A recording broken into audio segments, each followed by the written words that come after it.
Jordan never imagined that a broken laptop could change his entire life. On the way to a startup boot camp with his friends, a minor glitch caused him to fall behind. "Go ahead, I'll catch up," he said. But the trail markers had disappeared, and Jordan stumbled into a strange journey where every choice came with a cost.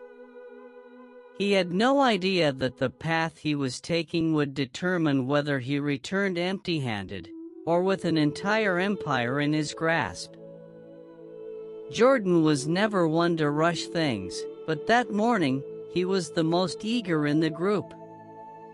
After nearly a year of working day and night with his friends to develop a health tech startup idea, they had finally been accepted into a prestigious accelerator program, one that admitted only 1% of applicants. They had it all planned out: drive across the state, arrive at the training center, pitch the product, raise funding, and maybe turn the page to a whole new chapter of life. But about an hour after leaving the city, something happened. Jordan's laptop, the one holding the demo, the pitch deck, and all the user testing data, suddenly died. No screen, no sound. Completely gone. Jordan was the one in charge of the presentation. Without the laptop, it felt like he'd lost his voice. "I have to go back to the nearest repair shop," Jordan said as the group pulled over. "You guys go ahead. If I get it fixed fast, I'll catch up." Everyone hesitated. No one wanted to leave a team member behind. But in the startup world, time is everything. An hour late could mean missing the demo slot. "Don't worry, I'll stick to the main road," Jordan reassured them. "When you hit the fork, just leave a sign, I'll know which way to go." The last to leave was Casey, Jordan's best friend and co-founder. He turned back and promised, "I'll leave a note on the signpost. Just follow it." Jordan nodded, clutching the laptop, and walked into a small roadside repair shop. The old technician examined it and frowned. Hard drive issues, burned cable, needed immediate replacement. So Jordan waited. Half an hour, 2. By late afternoon, it was done. He powered it up. Thankfully, the data was still there. Stuffing the laptop into his backpack, he jumped into the rental car and sped off. When he reached the fork in the road, Jordan looked around. A small piece of paper was fluttering on the ground, tilted, resting near the right-hand path. He wasn't sure if that was Casey's sign, but time was tight, no room to second guess. He turned right.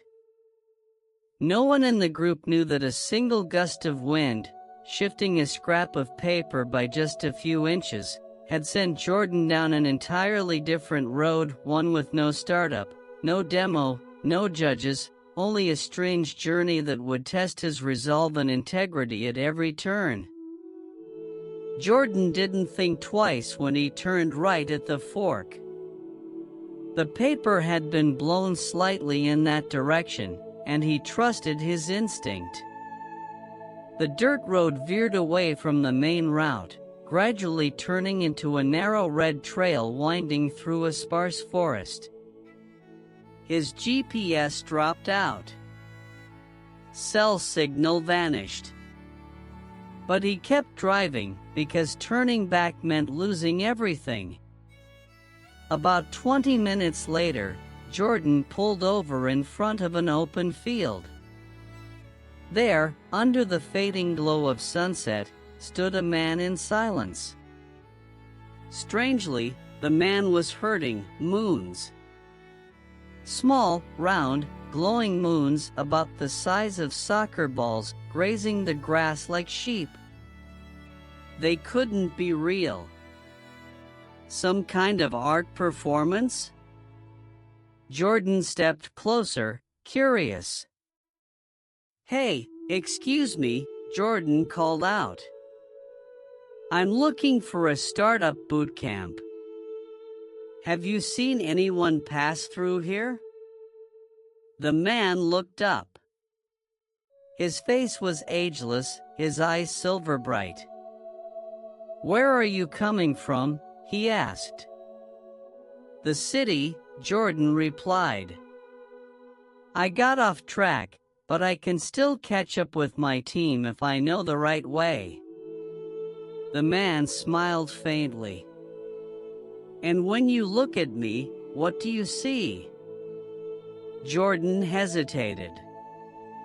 "I see someone unique. There's something strange about you, but also very calm." The man nodded. "You speak well. I'll help you. But remember, from this point forward, there are 3 rules." Jordan listened closely. 1. If someone asks what you think of them, just say they look fine. Don't be honest if the truth might hurt. 2. Whatever offers itself to you along the road, opportunities, temptations, don't accept too quickly, no matter how tempting they seem. 3. When faced with a choice between what looks good and what looks bad, choose the one that seems less valuable. Jordan frowned. "Choose the worse one?" "Only by not choosing the easy path," the man said, "will you learn what truly matters." And with that, he vanished along with the moons. Jordan stood there, wondering if he was dreaming. But the air was cold with certainty. The car wouldn't start again, so he began walking, following the only path ahead. Soon, strange things started to appear. A sign hanging mid-forest inviting him to invest in the most successful company of the decade, no work required. A suitcase full of money placed right in the middle of the trail, with a note, "Take it, no one will know." A voice calling from the bushes, claiming his friends had already given up. Jordan remembered the man's words and walked past them all. He didn't know where this road was leading. But one thing was certain, this wasn't a startup race anymore. It was a journey to prove whether he truly deserved something far greater. Jordan kept walking along the winding dirt road. The light was fading, yet fear never came. Something deep within him whispered that every step was a test, not from this world, but from a place much deeper, where choices are made not for survival, but for becoming the person one hopes to be. He came to a crystal-clear stream, its waters bubbling gently, beckoning him. "Traveler," the stream spoke, its voice fluid and soft. "I am the water of ease. One sip, and all obstacles will disappear. The road will smooth out, and opportunities will come without effort." Jordan knelt down, staring into the glassy surface. He remembered the moon herder's words, "Don't accept anything that offers itself along the way." "Thank you," he whispered. "But I'll walk on my own 2 feet." He passed by, thirsty in body but clear in mind. Soon after, he entered a glowing valley. There, the newest laptops hovered midair like stars. A voice echoed, "Jordan, these are the tools used by every successful founder. Choose one." It will present your idea perfectly. No practice needed. He stepped closer. For a moment, he saw a reflection of himself, the part that craved precision, polish, perfection. But then he remembered, haste is often the mask worn by inexperience. "I'll pitch with my own voice," he said, turning away. Next came a surreal scene. Two microphones locked in an argument over which made human voices sound better. "Jordan, use me, I'll make your words powerful," one hissed. "No, choose me, you'll inspire like Steve Jobs," the other boomed. Jordan smiled. "I don't need to sound like anyone else. I just need to sound like myself." And so it went. A perfectly cooked steak that never cooled. A priority pass that let him cut to the front of any line. An instant invitation to meet a top angel investor. He refused them all.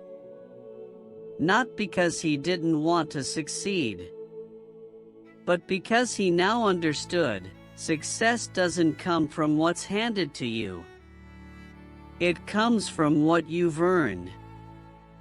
And then, after a cold night beneath a tree, Jordan saw it.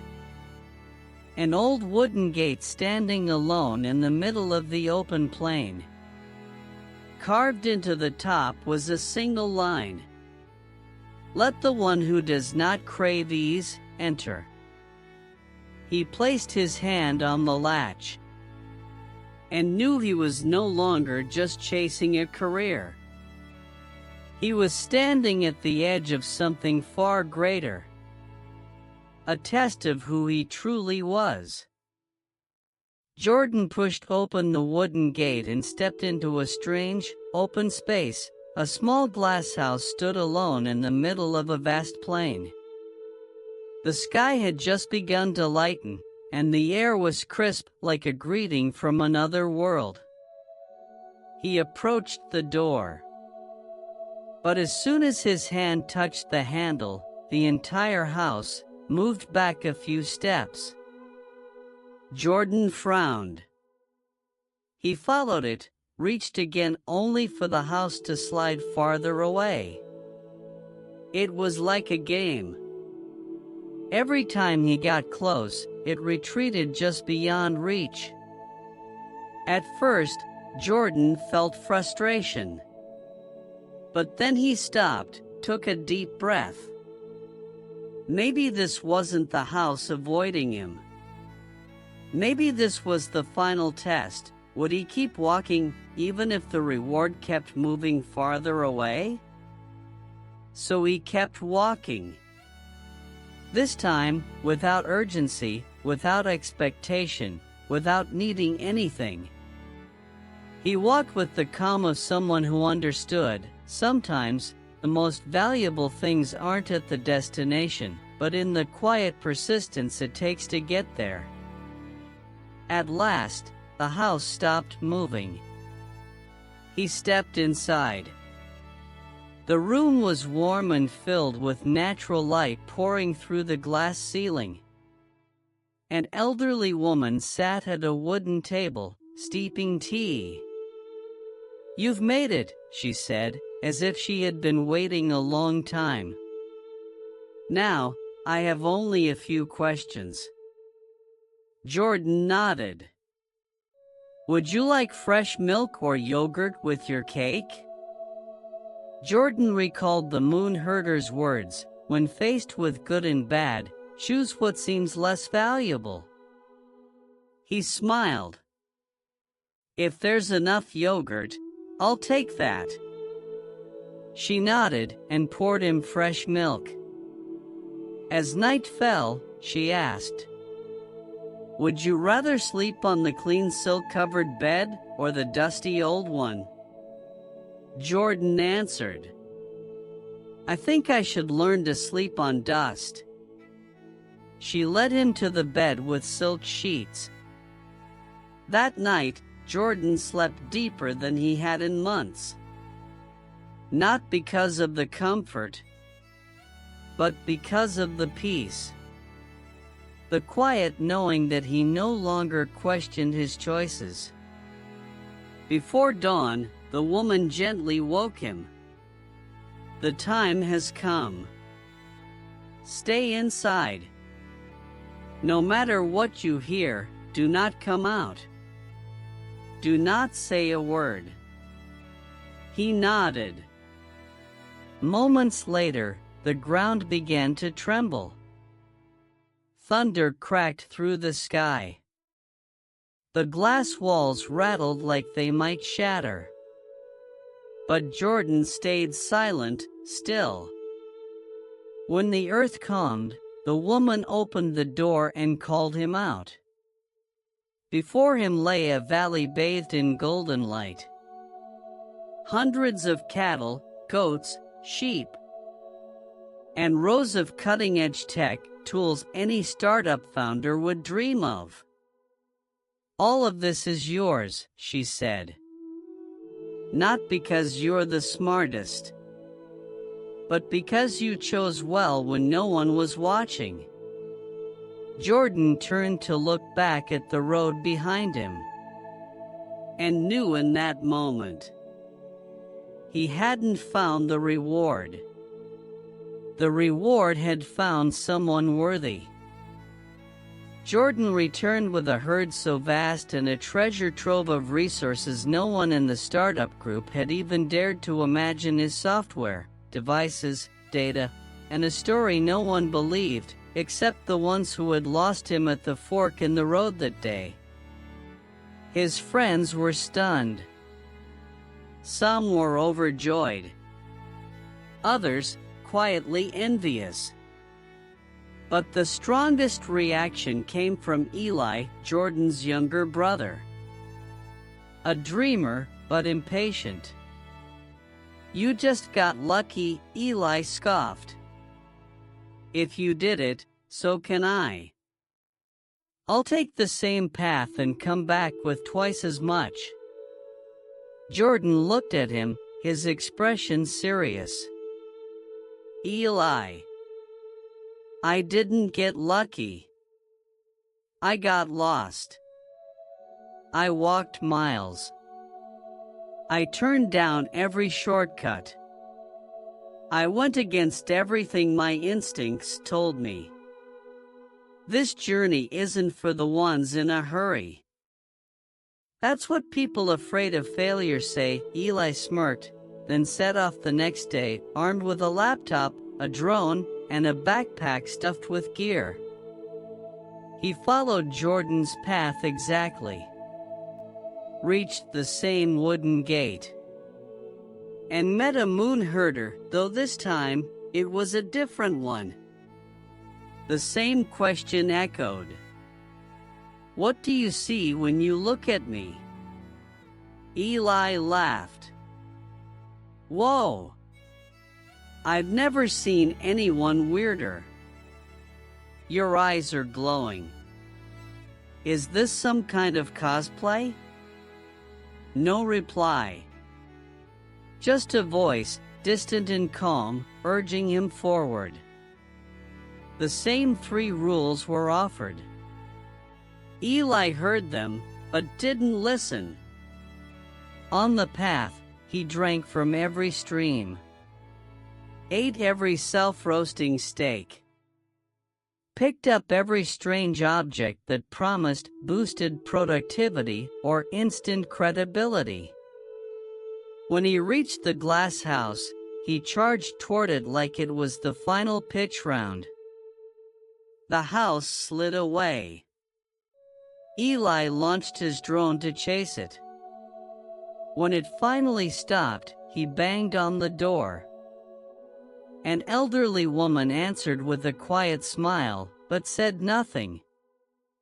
"Are you the one who gives out the cattle and gear?" "I'm here to collect my reward."